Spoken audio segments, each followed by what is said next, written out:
हैं बिहार के पटना से। आज की सबसे बड़ी खबर है, शंभू गर्ल्स हॉस्टल के बाद परफेक्ट गर्ल्स हॉस्टल में छात्रा की मौत का मामला सामने आया है। परफेक्ट गर्ल्स हॉस्टल में नाबालिग छात्रा ने खुदकुशी कर ली है।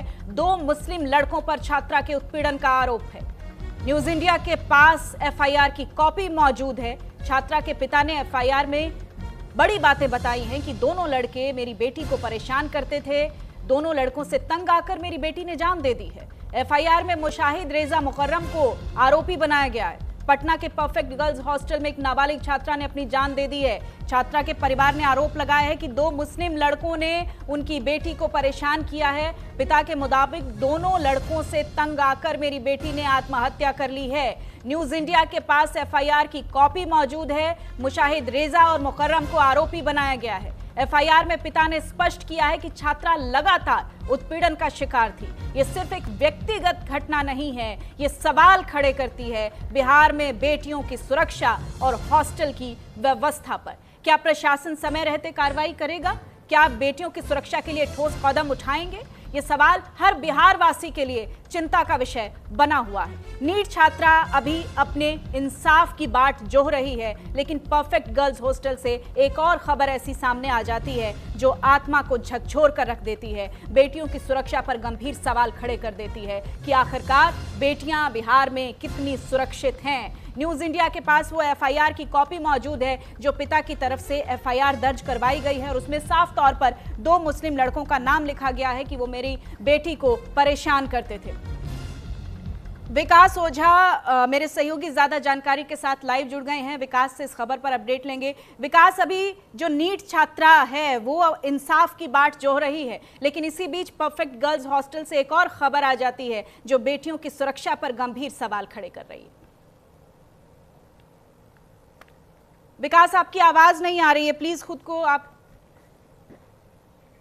अनम्यूट कीजिए प्लीज। विकास जी देखिए, जैसे ही शंभू हॉस्टल का ये मामला सामने आया, अभी ये मामला ठंडा भी नहीं हुआ था कि परफेक्ट पीजी हॉस्टल का एक मामला सामने आया जहां पर 6 जनवरी को एक बच्ची की संदिग्ध हालत में मौत हो गई। और अब जब शंभू हॉस्टल का ये मामला पूरी तरीके से आंदोलन का रूप ले चुका है, तब जो पीजी हॉस्टल जो है, वहां के परफेक्ट पीजी हॉस्टल है, वहां पर जिस बच्ची की मौत संदेहास्पद स्थिति में हुई थी, उस बच्ची के परिजन अब सामने आने लगे हैं और सिस्टम पर सवाल खड़े करने लगे हैं। तो निश्चित तौर पर पटना में ही जो गर्ल्स पीजी हॉस्टल है उसको लेकर जो सवाल हैं वो खड़े हो रहे हैं। साथ ही साथ पुलिस की कार्यशैली पर भी सवाल खड़े हो रहे हैं। पुलिस लगातार बयान बदलती नजर आई। पहले ही पुलिस ने अपना ये माइंडसेट कर लिया था कि इस मामले को सुसाइड बताकर इसे क्लोज कर देना है, लेकिन जैसे ही मीडिया का दबाव और जनता का दबाव पड़ा तो इस मामले पर जांच की आंच तेज हुई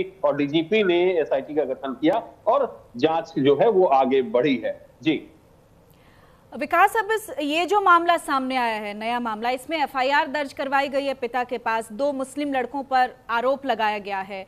कब से ये परेशान कर रहे थे इनकी बेटी को? क्या अपने माँ बाप को बेटी ने बताया था? इसके बारे में जो पेरेंट्स हैं उनकी तरफ से क्या बात सामने आई है? विकास जी बिल्कुल, देखिए, ये जो दूसरा मामला है जो परफेक्ट पीजी हॉस्टल का मामला है, वो बच्ची औरंगाबाद की है और उसके पिता ने जो है इसकी शिकायत वजाप्ता पुलिस में की है और एफआईआर भी दर्ज की गई है। एफआईआर में साफ साफ 2 मुस्लिम लड़कों का नाम लिखा हुआ है उसमें, और जो बच्ची है वो हिंदू में बनिया समुदाय से आती है। तो कुल मिलाकर जो है, जो घटना है, जिस तरीके से ये दोनों परेशान कर रहे थे, ये तमाम बातें उस बच्ची ने अपने पिता को बताई थी। और उसी के बाद जब बच्ची की संदेहास्पद स्थिति में मौत हो जाती है, फिर उसके पिता उसी को आधार बनाकर एफआईआर दर्ज उन्होंने किया है पटना के गांधी मैदान थाने में। ये पूरा मामला गांधी मैदान थाने का है और पुलिस ने अब तक इस मामले में पोस्टमार्टम रिपोर्ट हॉस्पिटल से कलेक्ट नहीं किया है और अब तक इस मौत के कारणों पर पुलिस ने कुछ नहीं कहा कि आखिर ये मौत हुई कैसे। जी, यही तो सबसे बड़ी आयरनी है, विडंबना है विकास की। पुलिस जो है, पुलिस का जो रोल होना चाहिए इस तरीके के मामलों में, वो दिखाई नहीं दे रहा है। और एक तरीके से जो आरोप लगाए जा रहे हैं, चीज़ें कहीं ना कहीं उसी दिशा में जाती दिखाई दे रही हैं कि जो हॉस्टल माफिया की बात कही जा रही है, हॉस्टल्स में बेटियों की सुरक्षा की बात कही जा रही है, ये चीज़ें उसी दिशा में जाती दिखाई दे रही हैं कि आखिरकार सुरक्षा का जिम्मा किस पर है। जिन पर सेवा, सुरक्षा, सहयोग का दावा करने वाली पुलिस पर जो बात कही जाती है, ना वहाँ से बेटियों की सुरक्षा है, ना ही जो हॉस्टल्स में बेटियां सुरक्षित हैं। तो ये अब परिजनों के लिए, पेरेंट्स के लिए भी एक बहुत बड़ी चिंता का विषय हो गया है। जी बिल्कुल, देखिए जिस तरीके से बिहार में महिलाओं को सुरक्षित रखने या महिलाएं सुरक्षित हैं का दावा और दम सरकार बढ़ती है, हकीकत बिल्कुल उससे अलग है। लगातार 2 घटनाओं ने बिहार सरकार के उस दावों की पोल खोल कर रख दी है, जिसमें यह दावा किया जा रहा है कि रात 12 बजे भी महिलाएं जो हैं बिहार की सड़कों पर घूमती है। अक्सर नीतीश कुमार जो बिहार के मुख्यमंत्री है, वो ये बयान देते हुए नजर आते हैं कि देखिए महिलाएं कहां थी, कहां से कहां पहुंच गई है, आज कोई डर है क्या। उन तमाम दावों पर ये 2 घटना जो है, उन दावों पर पानी फेर दिया, यानी ये कहें कि उन दावों की पोल खोल दिया। भले ही बिहार में महिलाएं सुरक्षित हैं, इसको कहकर बिहार सरकार अपनी पीठ थपथपा ले, अपने हाथों ही अपनी पीठ थपथपा ले, लेकिन जमीनी हकीकत यह है कि बिहार में 2 बच्चियों के साथ ये जो घटना हुई, ये वाजिब तस्वीर जो बिहार की है वो दिखाती है। ये तो बिहार की राजधानी पटना का है, जो एक शहरी इलाका है। बिहार के सुदूर ग्रामीण इलाकों में, जिलों में लगातार रेप की घटनाएं जो हैं, उसके बाद मार देने की, हत्या की घटना आते रहती हैं। तो अगर आप कहें तो सरकार जो दावा कर रही है कि महिलाएं बिहार में सुरक्षित है, उस पर भी एक सवाल है। और जिस तरीके से इस मामले को पुलिस ने लीपापोती करने की कोशिश की, तो उससे यह समझा जा सकता है कि सिस्टम भी बिहार में कैसे काम कर रहा है। बिल्कुल विकास, आप बने रहिएगा मेरे साथ। मैं एक बड़ी खबर का रुख कर लेती हूँ, उसके बाद आपसे जानकारी लूंगी।